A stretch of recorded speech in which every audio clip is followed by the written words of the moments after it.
Welcome to my channel. म फेरि यतिखेर तपाईँहरूको माझमा आएको छु। हामी यो भक्तपुर दरबारी स्क्वायरमा चाहिँ छौँ। हामी चाहिँ साथीहरू मिलेर सबैजना आएको छौँ। सो आज घुम्नको लागि साथीहरूले चाहिँ अब चाहिँ मेरा मेमोरेबल क्षणहरू पनि सम्झाउनुपर्छ चाहिँ हामी चाहिँ आएका छौँ।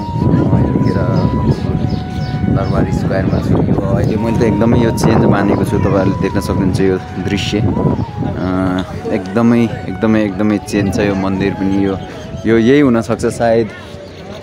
म थाहा पाउनेहरूलाई चाहिँ यो पठाउँछु। अब यो यही हुनसक्छ, तर म त एकदमै चेन्ज माने। यो पुरै चेन्ज छ अहिले। यो चढ्ने त यो अग्लो यो सिडीहरू, यो बाघहरू भएको, हात्तीहरू भएको, यो चाहिँ सिंहहरू भएको, यो चाहिँ त्यही ठाउँ नै हो क्यारे। अब यो ठुलो स्थानमा चाहिँ आएर चाहिँ हामी एउटा बसेका थियौँ। यादहरू यादका हाम्रा दिनहरू सम्झिँदाखेरि चाहिँ रमाइला पलहरू थिए। त्यो दिनहरूका पलहरू थिए, एकदमै रमाइला थिए। सो हाम्रो साथीहरू केटाहरू फोटो भिडियो सब गरिरहेका छन्। हाम्रो अनुप दोष पनि छन्, कमल साथी पनि छ मेरो। हाम्रो मामाश्री हुनुहुन्छ यता, हाम्रो नेपालगञ्ज गेस्ट हाउसका सञ्चालक हाम्रा कमल खड्का मामाजी हुनुहुन्छ हाम्रो यता चाहिँ सुजन भाइ पनि छन्। सो हामी चाहिँ घुम्न आएको छ। कस्तो लागिरहेको छ? एकदम रमाइलो छ। के भन्छौ त? यो पहिलो ताली हो तिम्रो? हाम्रो सुजन भाइको चाहिँ पहिलो ताली रहेछन्। यहाँ धेरैको पहिलो ताली चाहिँ छ। यहाँ फोटो खिचिरहेको छन्। कमल के छ त? अनि आज कस्तो लागिरहेको छ त यो दरबारी स्क्वायरको लागि? पहिलो ताली हो है? फर्स्ट चोटि हो भनिरहेको छ कमलले पनि। अब सो मेरो चाहिँ यो सेकेन्ड ताली भनौँ न, थर्ड ताली नै भनौँ। थर्ड ताली चाहिँ हो। अब पहिला पनि आएको थिएँ म। सो यादगार पलहरू धेरै छन् यहाँ। यो अहिले चाहिँ सम्झिन चाहन्न भनौँ, त्यसले धेरै नै पीडा दिन्छ। सो त्यस कारणले गर्दा आज हाम्रा रिफ्रेसमेन्ट हुनको लागि, फ्रेस हुनको लागि भन्दा आएको थिएँ। तर रिफ्रेसमेन्ट भन्दा पनि अझै नै यो खै त्यो ट्रिगर हो कि अब त्यसले चाहिँ हान्ने रहेछ। सो आएको छौँ हामी यहाँ।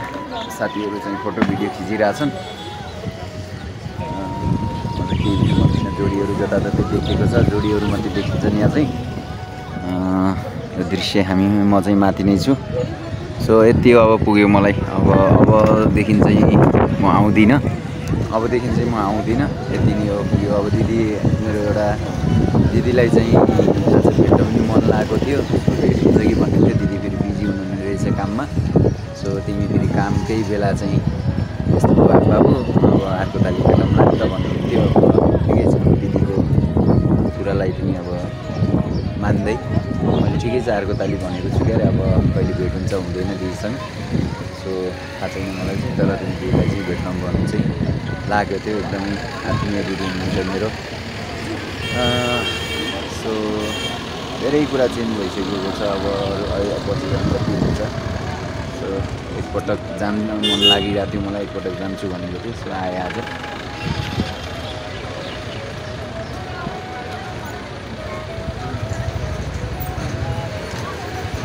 धेरै भन्नु मलाई केही पनि छैन। अब मलाई पुग्यो। आज जानुपर्छ। आज यसो कस्तो छ, के छ, कति चेन्ज भएछ, कस्तो ठाउँ बनेको छ त्यो आज आएँ। धेरै नै चेन्ज भएको छ। यो पहिला आफै थियो, अहिले आफै छ। सो म यहाँ माथि देखाउँछु। अहिले चाहिँ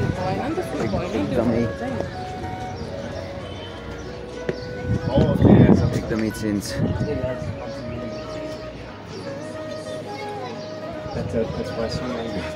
पहिला यतातिर बस्ने पनि थियो यार कमल यार। अहिले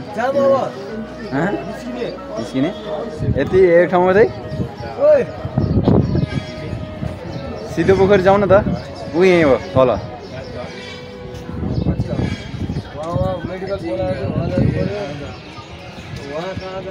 सिद्ध पोखरी पनि एकताली जाउँ कि भनेको थिएँ। अब यहाँ साथीहरूले के भन्छन् हेरौँ। तर यहाँ चाहिँ पहिला बस्ने यता पनि थियो जस्तो लाग्थ्यो। यतातिर पनि थियो त्यस्तो लागेको थियो। यति नै हो कि के हो यो चेन्ज भएको लाग्छ मलाई त पुरै। यो थाहा पाउनुलाई चाहिँ म सोध्छु, अब दिदीलाई सोध्छु यो कुरा त। कारणले गर्दा यही हो, तर यसमा चाहिँ बनेको रहेछ। कन्फ्युजन भइरहेको छु म। ठिक छ, यति नै छ यो आज एउटा फेरि खेल्न चाहिँ आएको छु। सो यो नेपालको हेरिटेज अन्तर्गत पनि पर्छ दरबार भक्तपुर दरबार स्क्वायर। सो तपाईँले देख्न सक्नुहुन्छ यो भक्तपुर दरबार स्क्वायरको दृश्य हो, एकदमै सुन्दर छ। आज मौसम पनि एकदम त्यस्तै मौसम पनि कहिलेकाहीँ हुने गर्थ्यो। यता आएपछि एउटा शीतल हावा चल्नेछ, फ्रेस मौसम चाहिँ सधैँ फरक पर्छ। यस्तो सुन्दर दृश्य डाँडा काँडा देख्न सक्नुहुन्छ तपाईँले, एकदम सुन्दर दृश्य छ। ल अब अर्को ठाउँ यो भक्तपुरको यो सिद्ध पोखरी पनि आइसकेँ म। सो सबै साथीहरू चाहिँ छन्, हाम्रो सुजन भाइ, हाम्रो कमल दोष त्यसले त हेलमेट पनि खोलेको छैन, लोके भाइ, हाम्रो क्यामराम्यान अनुप, हाम्रो चाहिँ मामा श्री, हामी सबैजना चाहिँ छौँ।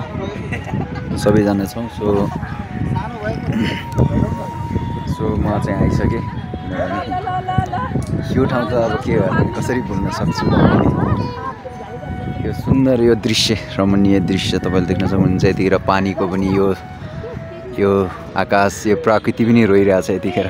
सायद मेरै लागि हुनसक्छ, पक्कै पनि प्रकृति पनि आज चाहिँ रोइरहेको छ। पक्कै पनि मेरो लागि नै हो यो प्रकृति। आज म आएको कारणले गर्दाखेरि यहाँ चाहिँ पानी परिरहेको अवस्था, प्रकृति रोइरहेको अवस्था, इन्द्रेणी पनि हल्का इन्द्रेणीको त्यो निक्लिने अवस्था जस्तो पनि देखिरहेको छ। त्यहाँ देख्न सक्नुहुन्छ तपाईँले, एकदमै सुन्दर दृश्य यो सिद्ध पोखरीको, एकदमै रमणीय छ। के भन्ने अब, म कुनै तारिफ गर्न सक्दिनँ यो ठाउँलाई। धरतीको सुन्दर ठाउँ कसैले सोध्यो भने यो ठाउँ पनि मेरो लागि सबैभन्दा सुन्दर ठाउँ मैले भन्ने छु, बारम्बार भनेको छु र भन्ने छु। सधैँ यो म रहनेछु, सायदै यो मनपर्छ यी ठाउँहरू। त्यस कारणले गर्दाखेरि म चाहिँ आज यो यहाँ चाहिँ आएँ, साथीहरूले पनि जाउँ भने। सो चाहिँ जाउँ न त भक्तपुर स्क्वायर र यो हामीलाई भन्ने अरू त धेरै ठाउँहरू छन्। आज यो दुईवटा मात्रै ठाउँ हुन्छ होला। अब अर्को पालि आउँदा पक्कै पनि दुई तिनवटा ठाउँ अझै म चाहिँ हिँड्नेछु, घुम्नेछु। सो त्यही यादहरूलाई पनि अब कैद गर्नेछु, राख्नेछु, समेट्नेछु। अझै कमल पोखरी एकतालि जान छ मन छ एकदमै, अनि साङ्गा जान छ एकतालि। त्यसपछि सायद यो ठाउँमा म फर्केर आउँछु आउँदिनँ, तर चाहिँ अब आज आएँ। अब दरबार स्क्वायर र यो सिद्ध पोखरी चाहिँ आज घुमेँ। सो अर्को तालि अब चाहिँ म कमल पोखरी एकतालि, अनि एकतालि चाहिँ उता साङ्गा, अनि चाङ्गु नारायण पनि जान छ, सो म त्यहाँ चाहिँ गएर सायद अब भक्तपुर चाहिँ अबदेखि म आउँछु आउँदिनँ थाहा छैन, सायदै आउँदिनँ होला। अनि आज आउँदा मलाई कता कता चाहिँ निराशपन, कता कता चाहिँ मलाई चाहिँ फिल भएको छ। तपाईँहरूले मेरो आँखामा पनि हेर्न सक्नुहुन्छ। सो त्यस कारणले गर्दाखेरि चाहिँ अब अर्को तालि चाहिँ म आए पनि दुई तिनवटा ठाउँ मैले एकतालि फेरि घुम्न छ, एकतालि मन हृदयदेखि शान्त गराउन छ। त्यसपछि चाहिँ म चाहिँ यो ठाउँमा चाहिँ फर्केर चाहिँ कहिले पनि नआउनु परोस् भन्ने लाग्छ आफूलाई। सो यति भन्दै के कारण हो के हो पछि म भन्छु, तपाईँहरूलाई सेयर गर्छु। साथीहरूले चाहिँ अब जानुपर्छ भनिरहेका छन्, ब्लग बन्द गर अरे, कमलबाट आदेश आइसक्यो। सो कहाँ फोटो खिचेको, कहाँ दृश्य कहाँ थियो, यहीँ चाहिँ खिचाउनुपर्छ बर्दिउलाई भन्छ। सो चाहिँ अब हामी निक्लिन लागेका छौँ। यति हो, यति भन्दै म यहाँबाट बिदा लिन चाहन्छु। तपाईँहरूले हेर्नुहोस्, वाचिङ गर्नुहोस्, किप वाचिङ, किप सपोर्टिङ, माया साथ सपोर्ट होस्।